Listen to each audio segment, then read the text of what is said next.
The following is a special presentation of iRacing on LSRTV, your home for sim racing.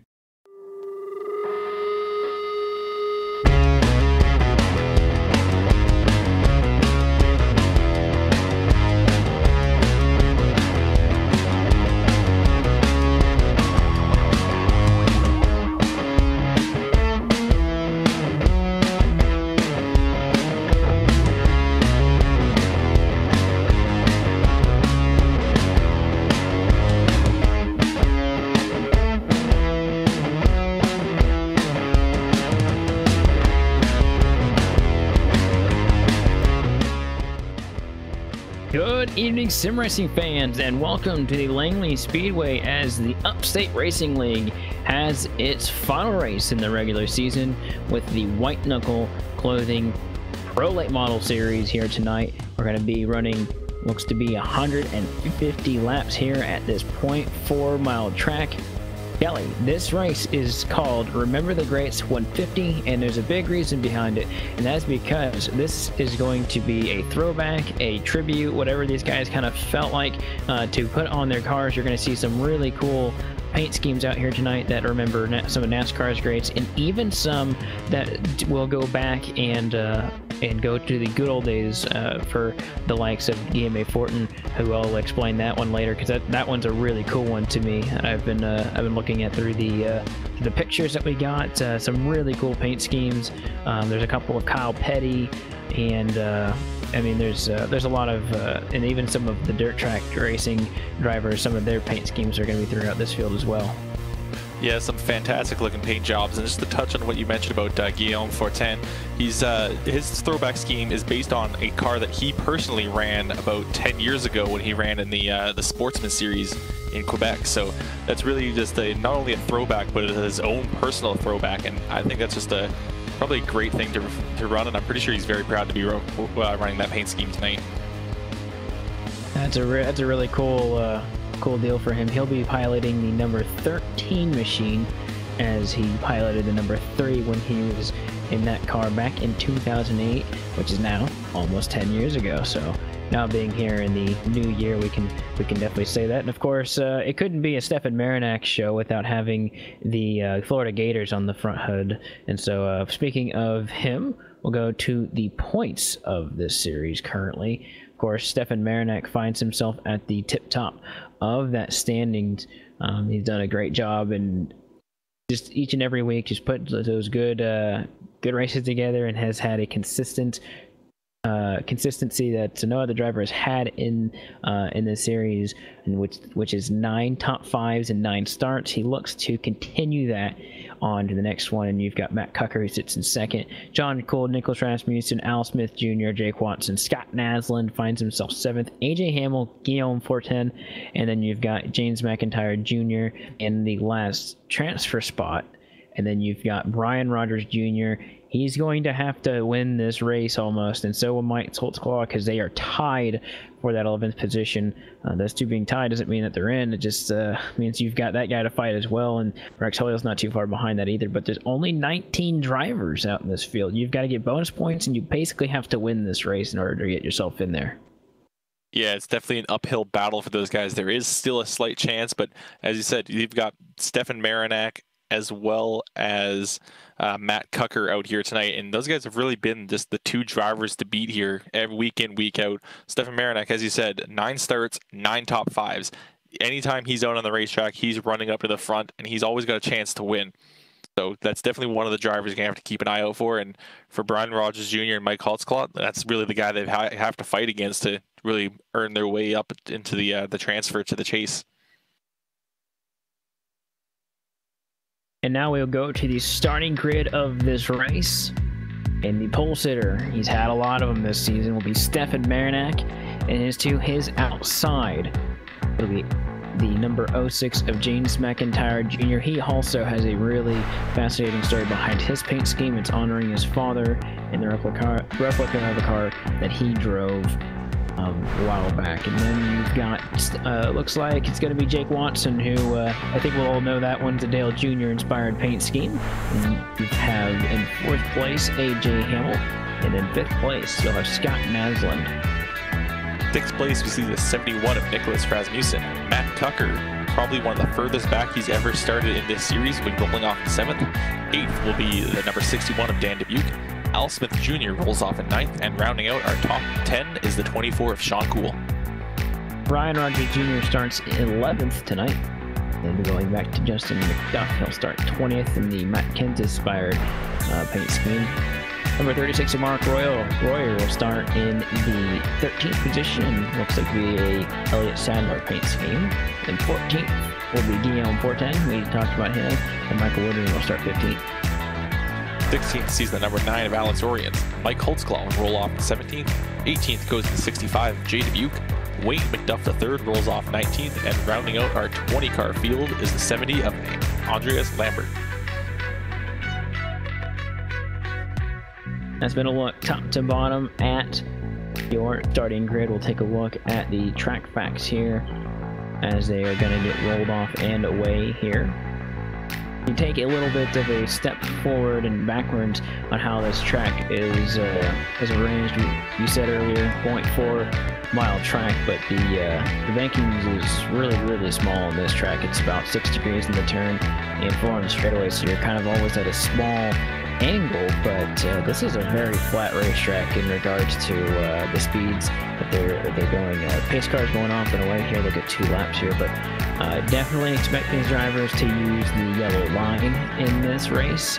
They'll use it to their advantage. I do believe I'm actually looking at it right now. I think this is after their 2nd race here. So Langley was no, there's another track I'm thinking of. I think it was. I'm not sure what it was. It must have been so another track, but this has to be the first time they've been here. Yeah, and as you mentioned, they will most likely use that apron and that yellow line because there isn't too much banking difference between the track and the apron. I mean, the track is already nearly entirely flat, so just using that to get that car to rotate just a little bit more, it's probably a safe bet. It won't really upset the car all that much, so you'll see them doing that quite a bit. And then because this is pretty much a bull ring, I think we're up for some rough and tumble racing here tonight. They'll have 150 laps to do it with 20 drivers in this field. It'll be a rock and roll. Some of these drivers going to be making desperate moves. We'll definitely see that throughout the night. But Stefan Marinak, he'll start from the pole. As he talked last week, his pole game, or his qualifying game, has been getting a lot better this season. And the green flag is displayed. And that number 25 Gators machine doesn't get as good a start as he would want. And then 06 James McIntyre Jr. got a good start, knowing that the outside is not the preferred line. You're going to watch the 06 almost hit the outside wall in the very opening lap. And he's definitely off to a bad start now, but we've got a caution flag, so someone else. Big wreck. Yeah, someone else is going to have a bad night. The 61 of Dan Dubuque. He is, I think he has a smoky engine there. It looks like a 60. Oh my gosh, the 413. My goodness, I don't even know if he slowed down. Yeah, there was a big checkup, and it looks like as they were going down the back straight heading towards the 3, looks like he didn't. The 61 and the 96 just kind of got into each other there and just turned that 61 around. Everyone kind of checked up, and it looks like a few drivers just didn't realize what was going on. And that 413, as you mentioned, slammed hard into the 61, and that will blow the engine of Dan Dubuque, and I think that will be it for him here tonight. And it actually looks like the 65 pushed the 413 into there, and so that's why that happened. But that happened so quickly, and it got so many cars torn up. It's really a shame to see so many of these paint schemes already torn up on lap 1. And I think a few drivers' nights are already over, which is a big shame for those guys who really wanted to show up their paint schemes. Mark Royer is coming out of pit road right now to avoid going a lap down, but that takes a lot of drivers and already puts them injured. I mean, I'm saying that the number 12 of Brian Rogers Jr. has already got some rear end damage, and he's in 9th place. So basically 9th on back, you're probably at least going to have a little bit of damage. Yeah, that 20 that's on his outside as well. The Justin McDuff, I think he's even got even more rear end damage. I think it's pushed all the way in. So, yeah, as you mentioned, a lot of cars torn up. It was really the worst time for an accident to happen, just in the middle of the pack, and checked up a lot of guys that really just didn't have much of an opportunity to slow down in time.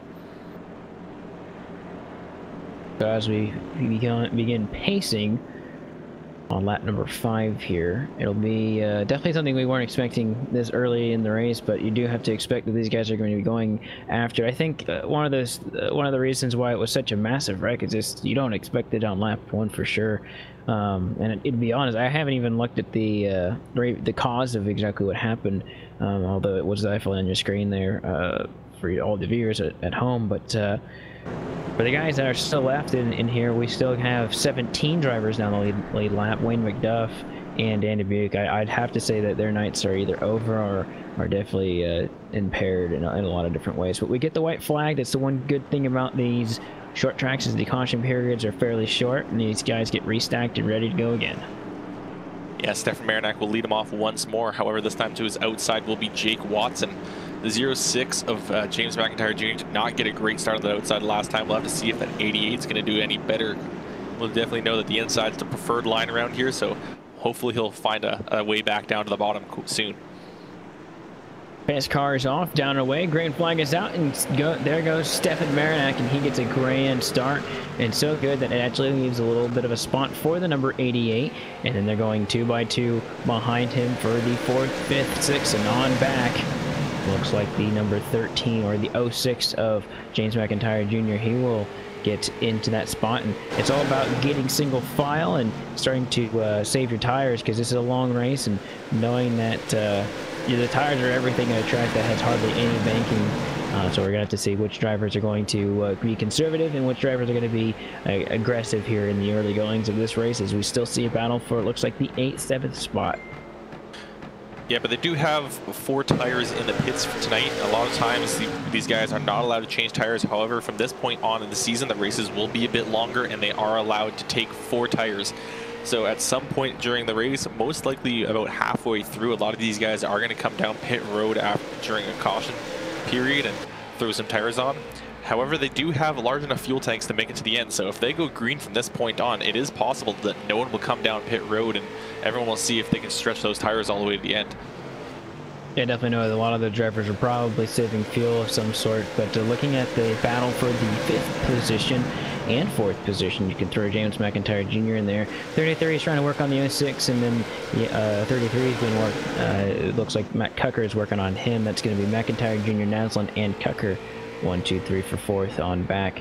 And looks like Cucker's got himself a really fast race car. He's definitely pulled away from those behind him. He's kind of caught at number 33, and I think he's using that yellow line as early as I expected him to, but I'm really surprised that none of the other drivers are going to use it. But he's going to go to the inside right here.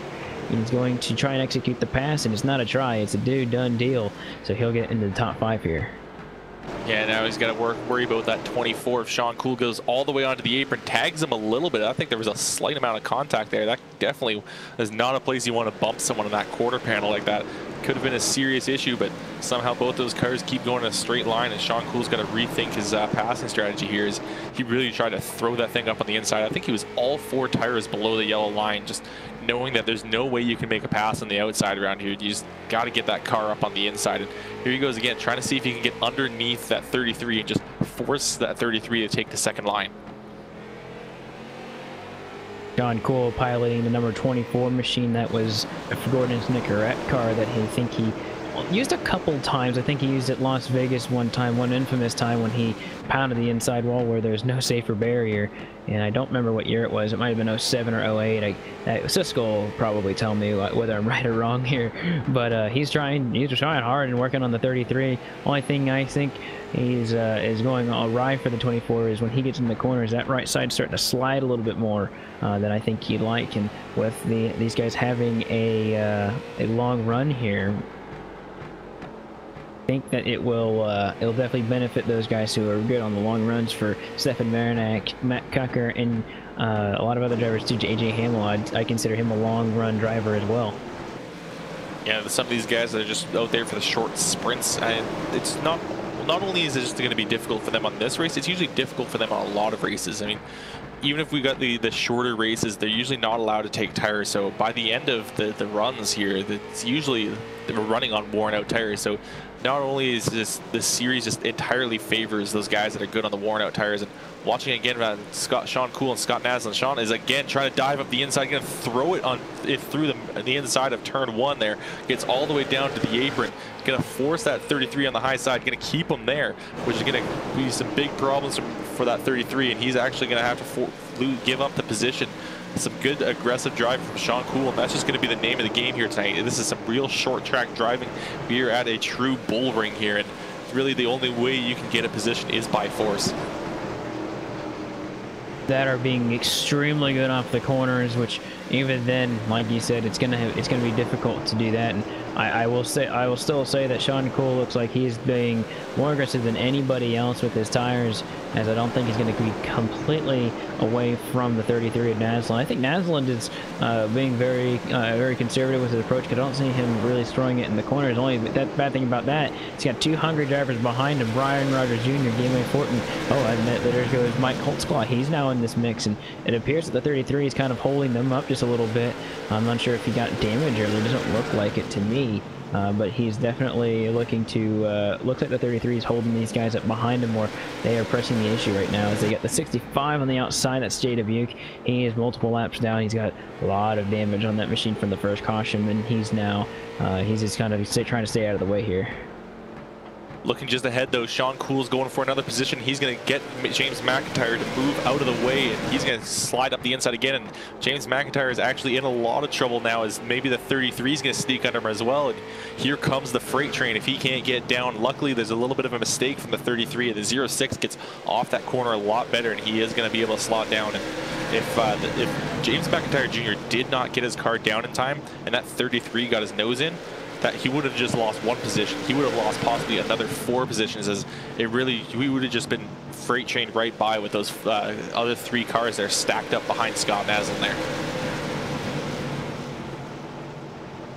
Getting closer to 30 laps in the books here. Stefan Marinak leads by a 1.3 second lead. That's a pretty big lead at a short track like this over Jake Watson, the number 88 machine. Watson in a position where he's kind of just riding around, I'd say. I think he's definitely pushing the car, but I don't see him really diving it down below the yellow line or getting it into the gas out of the corners. These guys know if it goes green on the way, they really don't want to come down pit road. It's not going to be reasonable for them to do that, and they're going to have to really play their hand right now. And I think that's what a lot of these drivers are doing, including AJ Hamill, Matt Cucker. Sean Cool is still working on the number 69 right now, though, as we have a car in the grass. It looks like Jay Dubuque.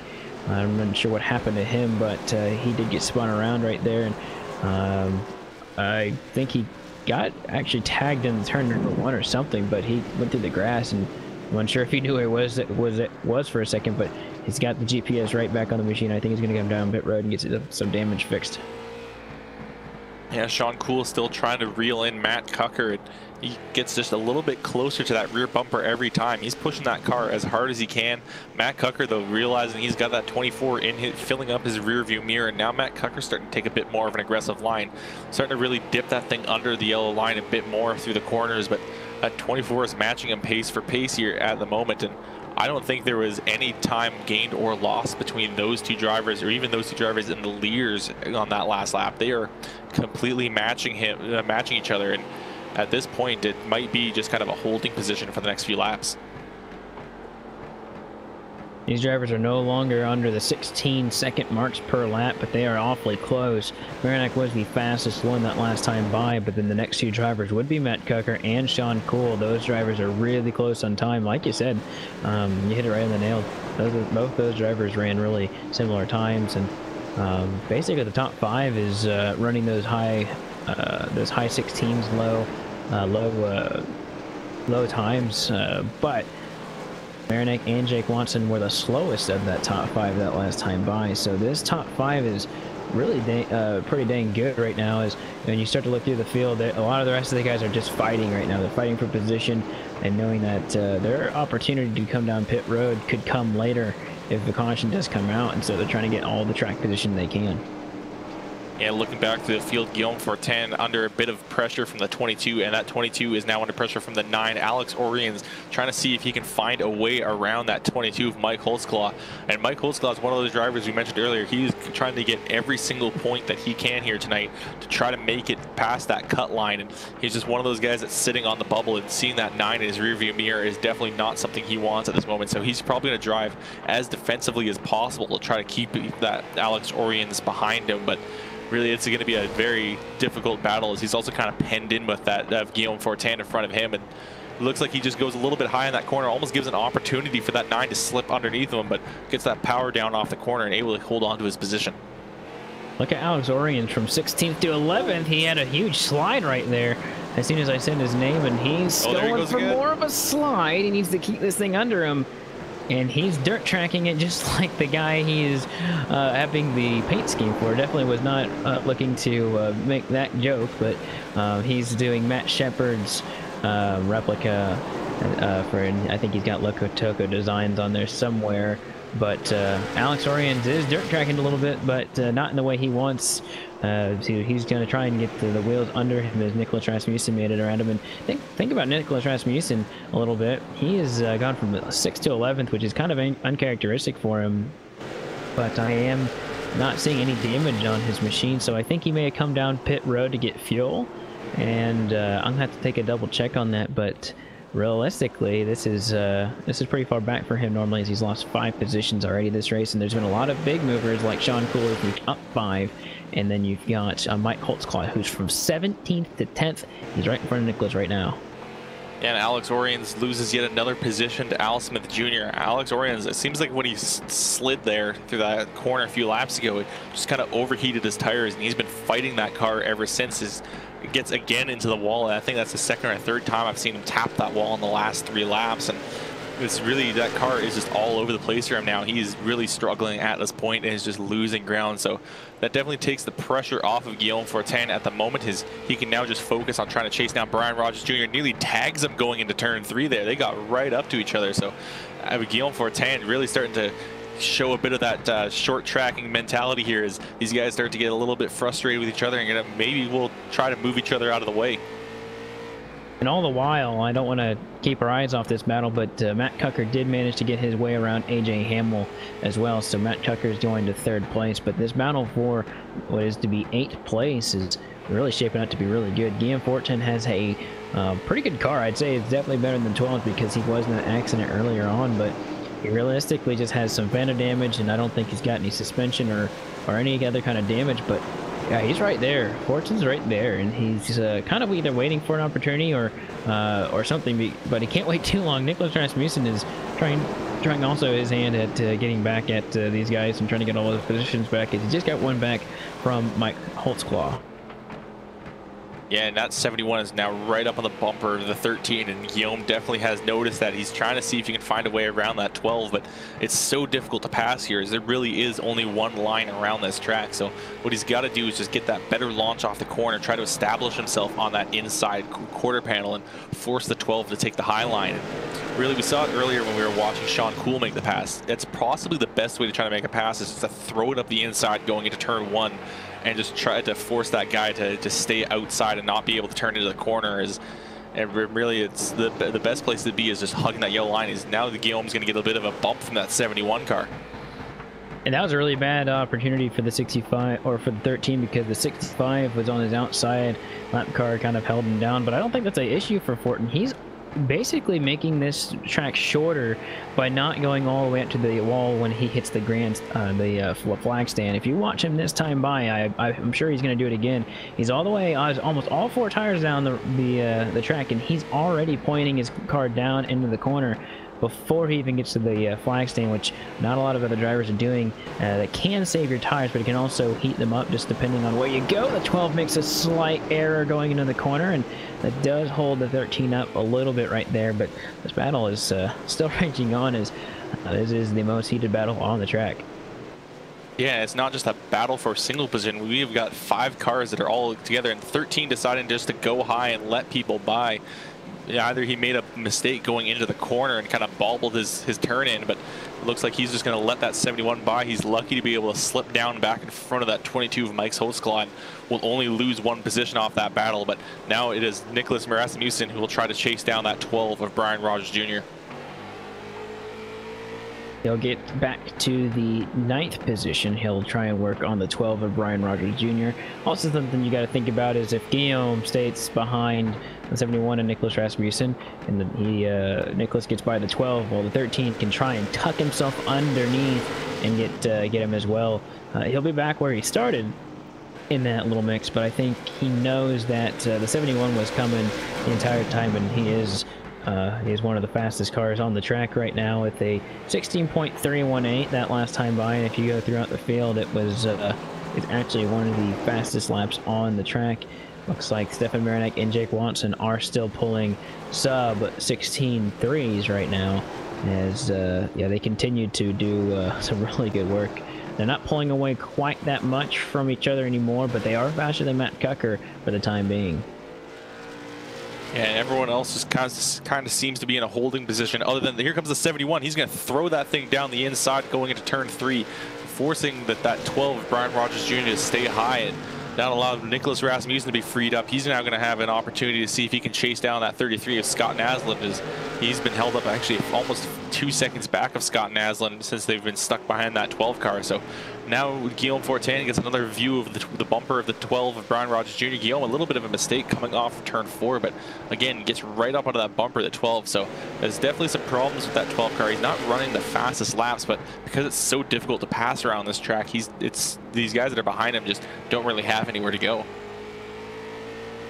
And this track can get pretty cluttered at times. We've only got, looks like 16 cars now on the field after that big wreck at the very beginning, and only 13 of them are on the lead lap, and that's going to change as the race goes on. Alex Oriens is going to be looking to be lapped down here shortly, as it looks like he's pounded the outside wall a number of times, and like you said, he just has not had the night, and I don't really think he's had the season he was expecting to have. And he goes through the corners. It looks like he's trying to just play safe mode right now, as Stefan Marinak is right behind him and company as well, because Marinak hits the start-finish line now. You can basically see him at almost all the time. And Jake Watson's having himself a decent run here. I think that restart, or the start of the race, was really, really good for him, and kind of getting away from all the mix of all that. But Matt Cucker in particular, I'm looking at his line right now.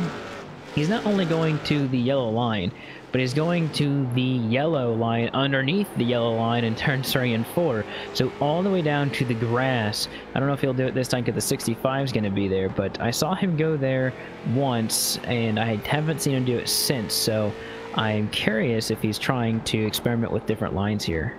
Problems for the 24. He slid that car a couple times through the corners. Now that thing is starting to look really loose. He was starting to look like he was going to challenge AJ Hamill, but now he's maybe going to lose a position to James McIntyre. It's looking like that car is becoming a bit of a handful through the corners. He's trying to see if he can. It looks like he's trying to take a little of a lighter line to the corners than he was before. He was going all the way below to that apron the last few laps, but it looks like now he's just trying to cool those tires off, take a bit of an easier line before he loses control of that car. But it's definitely going to be the same thing happened to Alex Oriens. Oriens just kind of slid the car a little bit, overheated the tires, and then that thing just became an absolute mess on the track for him. Now it's starting to look like that car is just settling a little bit. The 24, though, is really going to have to be careful moving forward, as it seems like he wore off those tires a little bit, and if he hasn't cooled them off that much, another aggressive move on AJ Hamill could cause him to spin out or even just bobble enough that the 06 can get underneath him.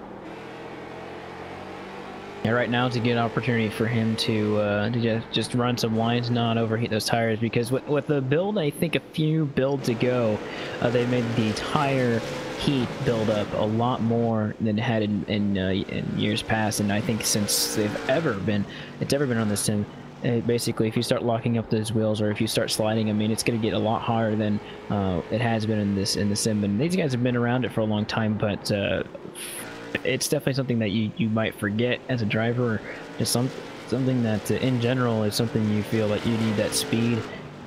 You need to get going at it almost all the time. So Looking through the lap times, I do believe it was the number 69 of Matt Cucker who had the fastest lap, and one of the slower laps in the top 5 was actually Stefan Marinak, so he gets some time back on Jake Watson that last time by. But Matt Cucker is doing about 1/10 faster than the 2 guys in front of him. He's getting closer and closer. It looks like AJ Hamill's having himself some good lap times himself as well throughout the field, and just about every single one of them is about 16.3 seconds in, and I'm watching that 24. He's gonna smack the outside wall. Yeah, same thing happened to him. He tried to make an aggressive move, and the car broke loose on him, and he just had all he could do to keep from going around is to tighten that thing up and end up putting it into the wall. So he's going to lose a position to the 06 of James McIntyre, and as we go through the halfway point, he's definitely probably looking for a yellow flag so that he can go down and replace those tires and maybe take some hammers to that right front fender. Bad thing about being this off this early in the race, it's halfway, but if it goes green flag the rest of the way, it's going to be very, very difficult for him and anyone else that's in a similar tire situation. So as we do cross the halfway point, we will go through our Midway race break presented by iRacing, the leading online racing simulation. iRacing has been developed from the beginning as a centralized racing and competition service, and it organizes, hosts, and officiates races on virtual tracks all around the world. In the fast-paced world of esports, iRacing is a one-stop shop for online racing with officially sanctioned racing from NASCAR, IndyCar, IPSA, World of Outlaws, GRC, and many, many more.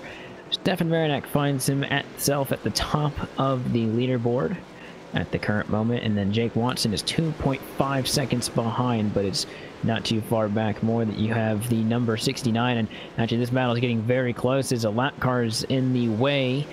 I'm watching this a little bit as we are continue to look throughout the field. AJ Hamill finds himself in 4th.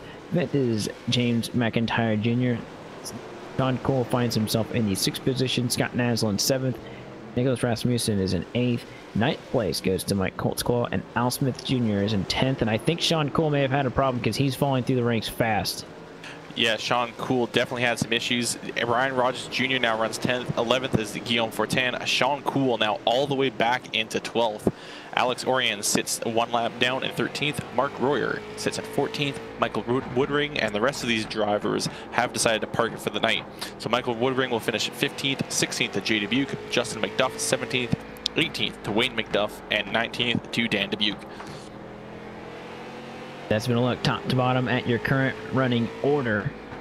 More for information on the wide variety of sim racing possibilities, you can visit iRacing.com to sign up today. For a limited time, you can now visit iRacing.com/World of Outlaws and take advantage of some exclusive promo codes to get yourself on iRacing with a 1-year membership for half off, or simply try it with a 3-month membership for less than $5. Again, that's iRacing/World of Outlaws. So going back to the issue with Sean Cool, he had, I think, put a little too much wheel in it after turn number 2, and the car just would not stop sliding, and he went straight into the grass and just lost all the momentum, and now he's looking to get lapped here by Stefan Marinak fairly shortly.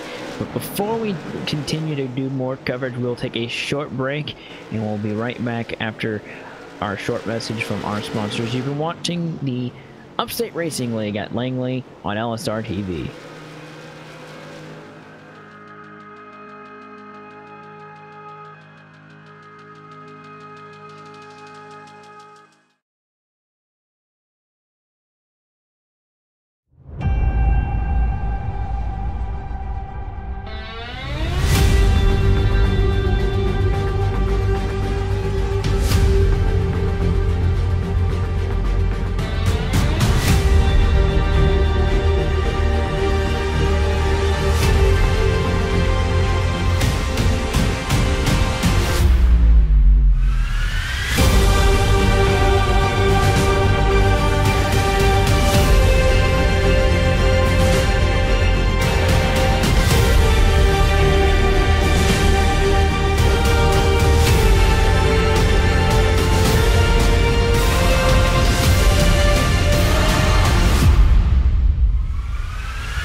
Red Bull GRC is now available on iRacing. I personally put my blood, sweat, and tears into this thing, developing the cars, the tracks, the dirt, making sure it is authentic as possible, and I really think you guys are going to love it. The best part is that this 600 horsepower Volkswagen Beetle is free to all members. So get signed up now and come race me online.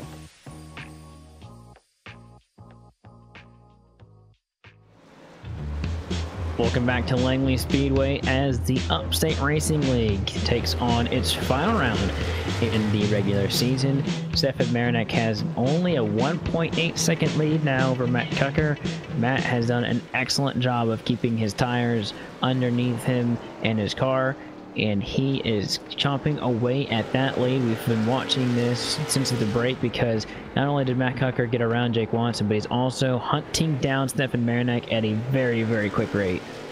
Yeah, and Stefan Marinak, right before we went back off the commercial, he slid that car just a little bit. We've seen a number of drivers get that car just a little bit loose, and after that single slide, that car has become an absolute handful, and it's only a matter of time before they lose a ton of position, like Alex Oriens and even the car in front of Stefan Marinak right now, the 24 of Sean Cool. So we'll have to keep an eye on Stefan Marinak. He seems to have complete control of that car now, but really as these laps wear down, we're just coming up on 50 to go. They've almost put 100 laps down on these tires, and these things have got to be an absolute handful at this moment. Yeah, think about it. About 14 of these drivers have completed all the laps, or 11 drivers have completed all the laps so far, and then you've got a lot of other drivers who have been on the track putting down rubber. I mean, that's around, let's just say, 11 drivers doing 100 laps around this place. That's a lot of laps and a lot of rubber that's been laid down on this track, and Matt Tucker is still going at it, and he's still getting more of the lead each and every single lap. It'll definitely be something that we continue to watch because I'm sure he'll continue to do it because his tires are not getting any worse than Stefan Marinak's anytime soon. And the battles on the track have kind of calmed down a little bit, and it's like a little conveyor belt of madness, I would like to say. But realistically, there's no battles on the track. I don't see any of these drivers side by side right now. Of course, that will probably change in the near future, but we are under 50 laps to go here, Kelly.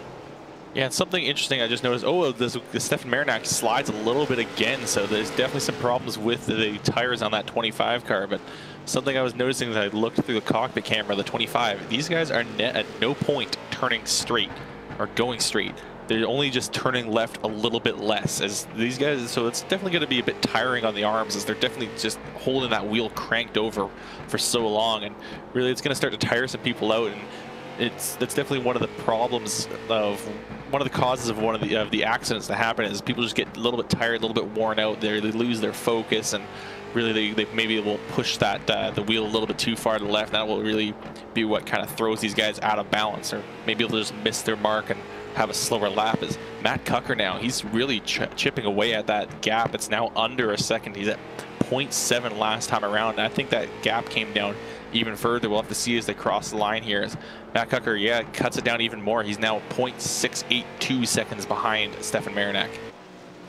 Closer and closer each and every lap, and Marinak, I think he knows the impending moment that'll happen before the end of the race. He'll have to try and hold him off.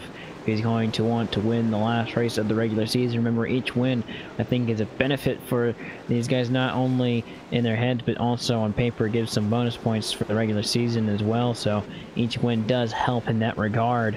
And something you mentioned earlier is that we have tires until the rest of the season.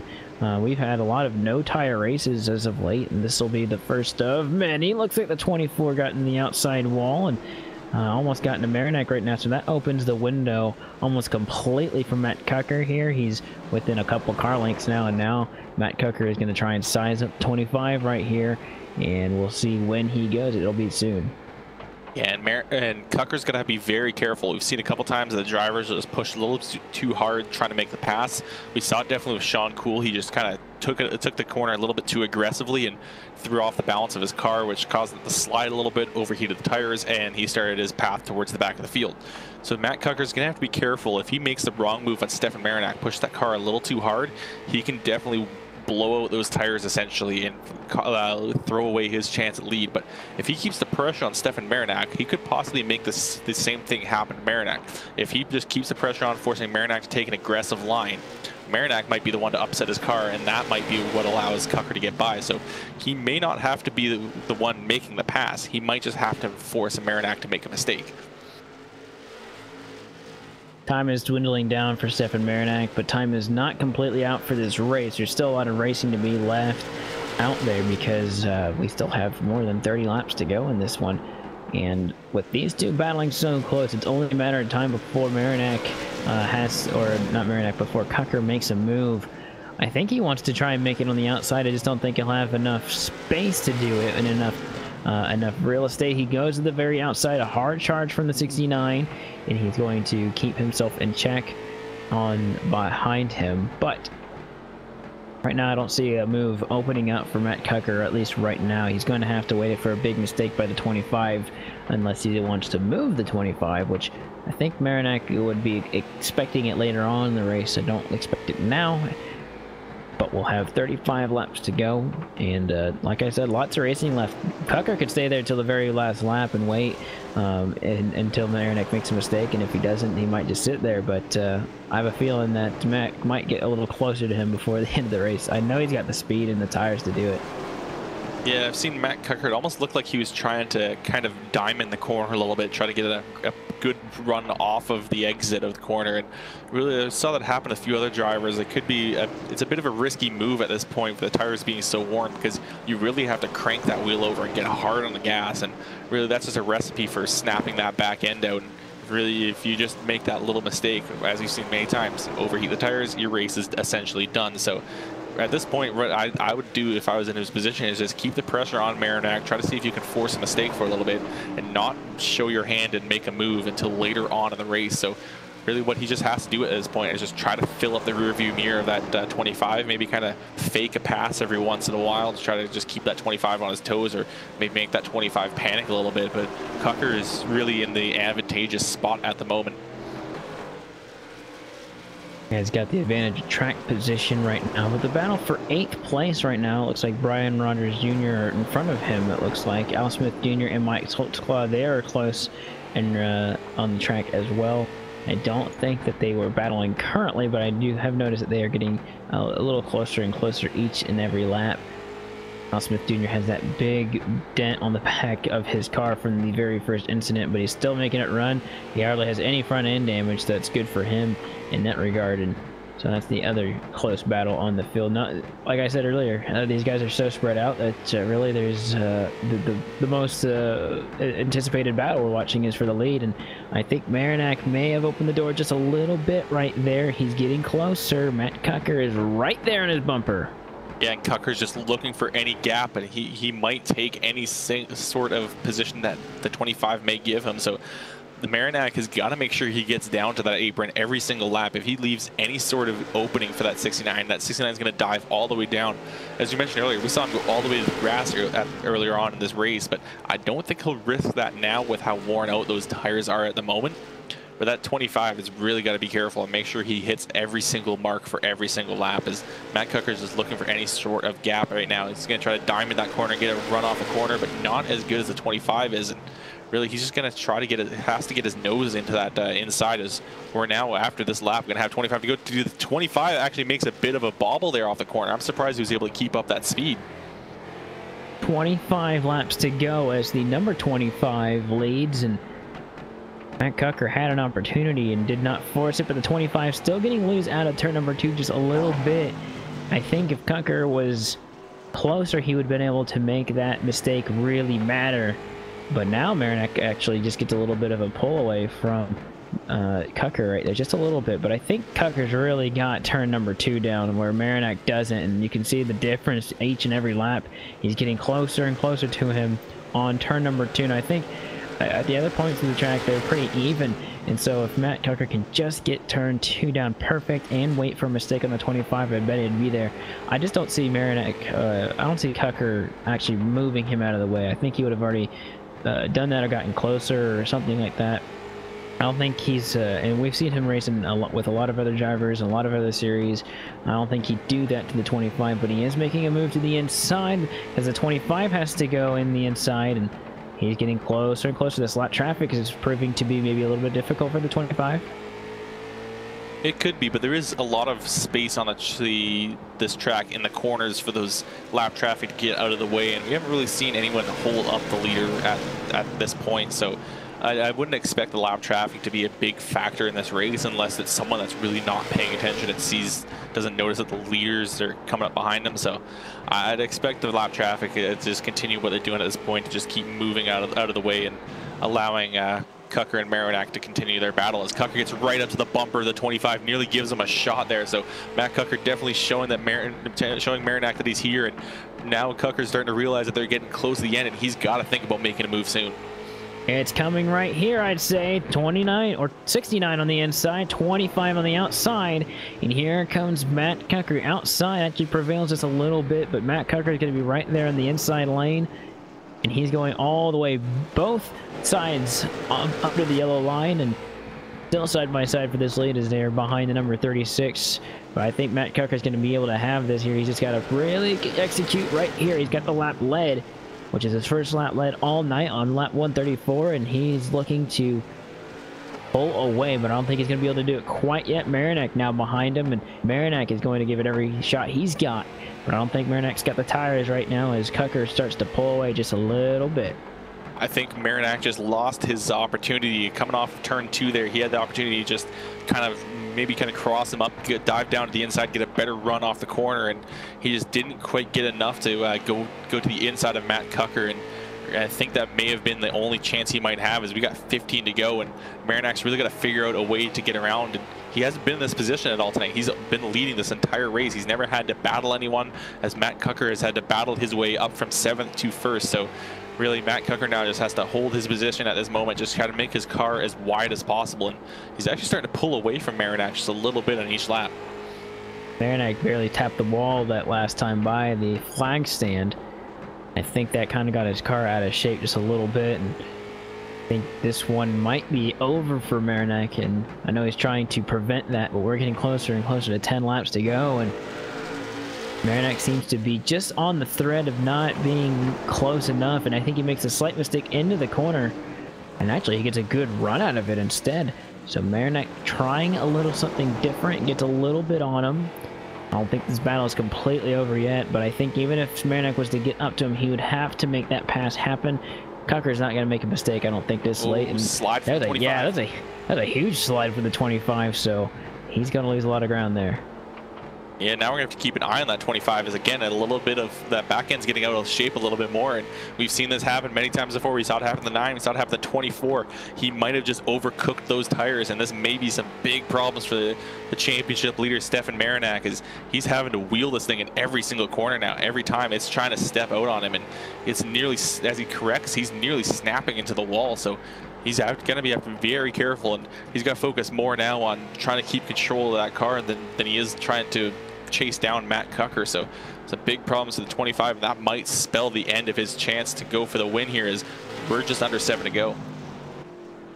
Yeah, that lead getting massively different. Marinak slides a lot through the corner, and I think he's throwing everything but the kitchen sink at it right now, and he's well over a second now, and he doesn't have anyone to worry about. And I think we saw this the last week at Rockingham.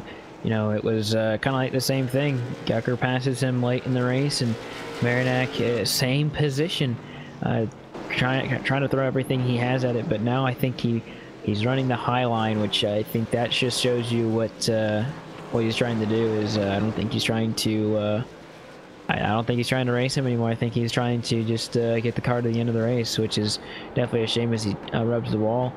He might be trying to save the tires for a last-ditch effort, but it's going to be 5 laps to go this time by, and so that's going to end the race if a caution comes out under 5 laps to go.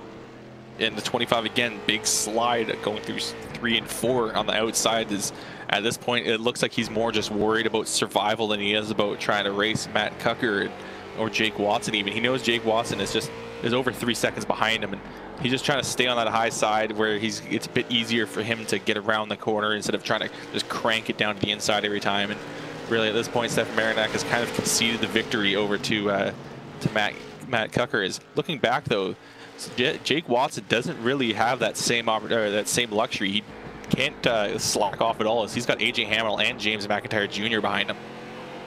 Yeah, AJ Hamill has kind of picked up the pace, and he's closing in on Jake Watson. I don't know if it'll be one of those two. It might be one of those too late kind of deals for him, because he's definitely closing in. But I just don't. I don't imagine he's going to be there. But it'll be a 3-car battle, as we do have 2 laps to go this time by. Matt Cucker already going into turn number 3 and 4. He'll pick up the white flag this time by. Then Matt Cucker's going to reappear in turn number 1, and he's going to have a short drive to victory lane here, as he'll go through turns 3 and 4. And with mastery once again, Matt Cucker will get he'll get another win on the season. It'll be his 5th win of the season, which is half of the races in the regular season. Yeah, Matt Cucker has continued his domination here tonight. He's shown that you don't have to worry about his qualifying time. He's got the race pace to back up his qualifying pace. So he started 7th, finished in 1st, and it took him, I'd say, about just about 140 laps to finally get himself back up into that lead position. But by the end of the night, he did get himself up there, and now he's going to park in a victory lane. As some great driving from Matt Cucker here tonight. As you see your top 3, Matt Cucker, Stefan Maranak, and Jake Watson. That's the order of which we'll talk to them later as well. And once they pose for their picture, Matt Cucker will more than likely do a burnout, but we'll go through the full field rundown before that happens. Matt Cucker will finish 1st tonight. Then Stefan Maranak finishes 2nd. Closely behind them would be Jake Watson in 3rd, with AJ Hamill and James McIntyre Jr. Those 3 were really close racing. And then Scott Naslund, he'll finish in the 6th position. 7th goes to Nicholas Rasmussen. 8th goes to Mike Holtzclaw, biggest mover of the race, 17th to 8th. Then Al Smith Jr. finishes 9th, and Ryan Rogers Jr. 10th. Don Kuhl comes home at 11th. Guillaume Fortin finishes 12th, and then Mark Royer will finish 13th, and the rest of these drivers did not finish the race. Alex Orions scored 14th, 15th will be Michael Woodring, Jay Dubuque 16th, 17th is a 20 of Justin McDuff. Wayne McDuff finishes 18th, and Dan Dubuque rounds out our 19-car field here tonight. After dominant performance at the end of the race, not during the middle and not towards the beginning, but at the very end of it, it was Matt Cucker who came in and swarmed these guys, and we'll talk to him in your top 3 in just a moment. You've been watching LSRTV's coverage of the Upstate Racing League here at Langley Speedway.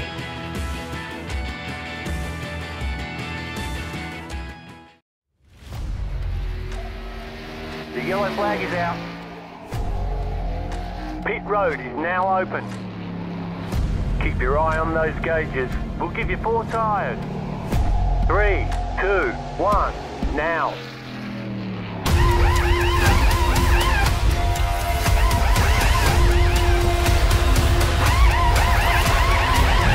We're done. Get going.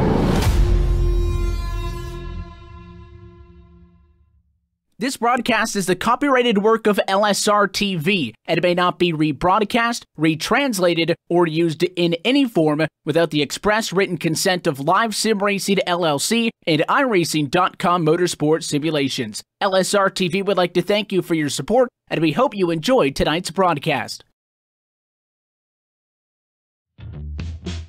Welcome back to Langley Speedway, as we're going to talk in victory lane very quickly to Matt Cucker. Matt, 5 wins this season, and then that's half of the races in the regular season. Matt, you're going to go into the next round a very happy guy with 5 wins under your belt. You've had a lot of winning lately. You won tonight, and then you won a few races last night. And the ZEA deal, you're on a roll, and I think you've won a lot of races just overall this in the last couple series that we've been covering. Yeah, this one, that was a long 150 laps around there. I mean, to try and take it easy, but to be able to go fast at the end, it was hard to do. I mean, my left arm's killing me. My middle finger, my pointer finger, and my thumb, they went numb on me. So that was a tough one. And talk to us about how that many laps, it's about a little over 140 laps, continuing to turn left. It's not where you get a straightaway to really take a break. This is a track where you consistently have to turn left, and when you get to that flag stand, you're already ready to go to the next corner. You said it was difficult to save your tires, but in all reality, you didn't really go straight unless you were under caution. Yeah, it was constantly turning, but I mean, it's from racing a lot on iRacing. I learned that if I turn the offset, I make it positive, I won't have to turn the wheel as much getting in the corner. So that's why I adjust that to help me, and a lot of people don't do that. So it helps me, and hopefully they can pick up on it. You did a very good job tonight, and before we let you go, I'll ask you the normal questions. But going into this next round with 5 wins, what does that do to for confidence, and it obviously gives you a few more points? But you've got 5 races: Richmond, Oxford, Southern National, Myrtle Beach, and New Smyrna. I know you've got a lot of experience at Myrtle Beach, and we'll definitely expect you to do really good things there. But the other 4, which one stands out to you that you'll have a really good chance at winning? I mean, Myrtle Beach, definitely. Oxford is just like Langley that we just ran. I mean, definitely those 2. They're on my my chart to definitely try and get. Richmond, I mean, I don't like the big tracks with the late models. I've said that before. And Southern National and New Smyrna, they're just, it all depends on how it plays out with the setup.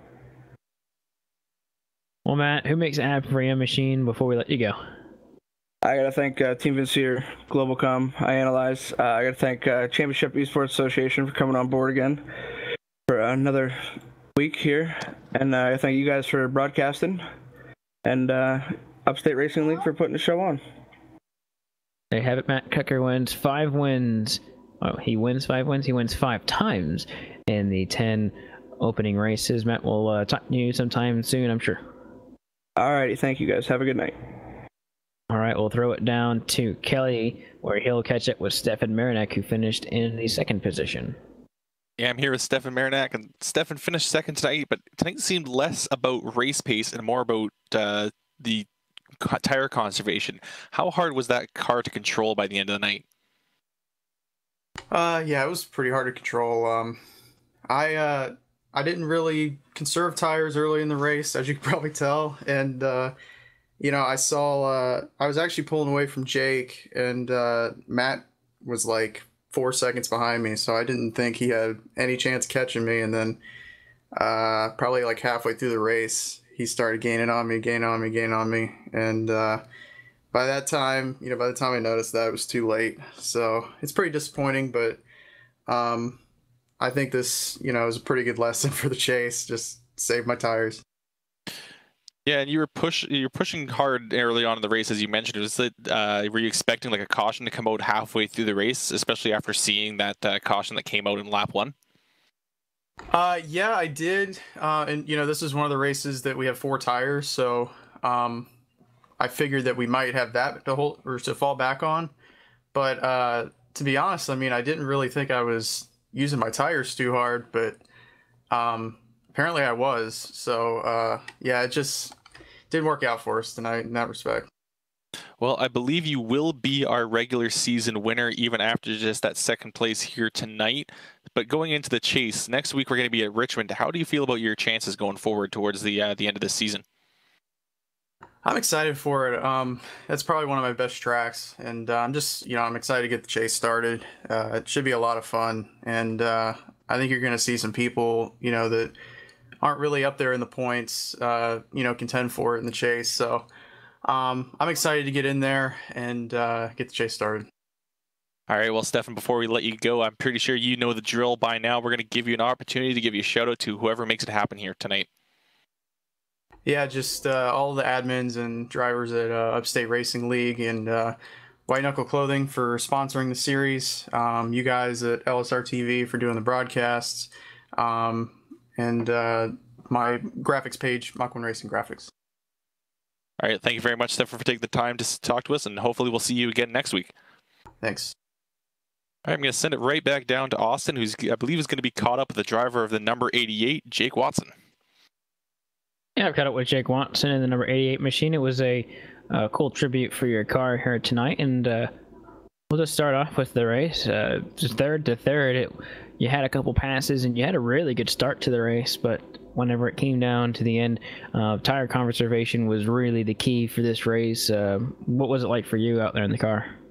Yeah, you know, I just came into this race, you know, with not too many high expectations and, you know, with inherent problems and just bad luck overall. I didn't really expect much from this race. I just wanted to finish, but, you know, we luckily came out third, and I just used up my tires too early in the race, and that kind of cost me.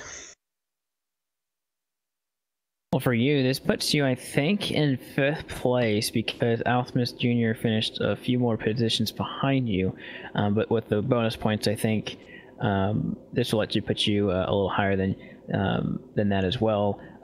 Going into the 5-race playoff series here, Chase, or what have you, which one kind of sticks out to you? You've had some really breakout races and some really strong races like tonight. You've got Richmond, Oxford, Southern National, Myrtle Beach, and New Smyrna here for the next 5 races. Which one for you is kind of that race that you think will be really good for you? I'm really looking forward to going to Southern National. I've been pretty much really good there in almost anything I went to. I have strong results there, and I'm looking forward to it. Your first win was Martinsville. Perhaps your second win this season will be Southern National. We'll have to see. Jake, before we let you go, as always, who makes it happen for you on the number 88 machine and in the Will Dale Earnhardt Jr. Tribute there for you? I got to thank London Recreational Racing, Dale E. Cuts Custom Diecast, and Al Smith and White Knuckle Clothing for putting on the show. All right, Jake, thanks for giving us a moment of your time as you'll finish third tonight going into Richmond for next year next week is the playoff start here, Kelly, very, very shortly for these guys. Yeah, they're going to get right back into it next week, and as mentioned, we're going to be at Richmond, and for these cars, it's really one of the fastest tracks they're going to be at here.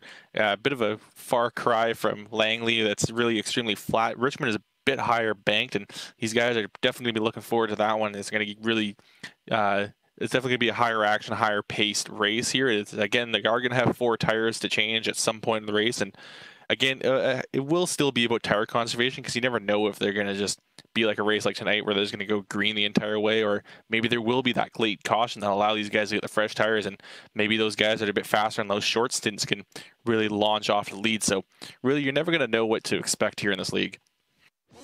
The option is there as they'll go for the next 5 races with 4 tires, and each of them we didn't see many of these drivers, if any of them, use that to their advantage, but it will be there in the coming weeks. Next week it'll be in the Arts Barbershop 111 at Richmond, as we just discussed, and the points will be reset for most of these drivers being at equal points, which will definitely be really exciting to see. You won't want to miss any of it. As we will conclude here at Langley, myself, Austin Coop, Kelly Dahl, Cisco Skermuth, that's been the team today, and from everyone back home who makes it happen as well with Laura, DJ, Evan, and the rest of the crew, we want to thank you for showing up tonight. And if you want to keep up on anything else LSRTV related, you can go to livesimracing.com, and if you want to keep up on Upstate Racing League stuff, you can go to upstateracingleague.com as well. So we'll say goodnight, and we'll see you at the next track, which is Richmond.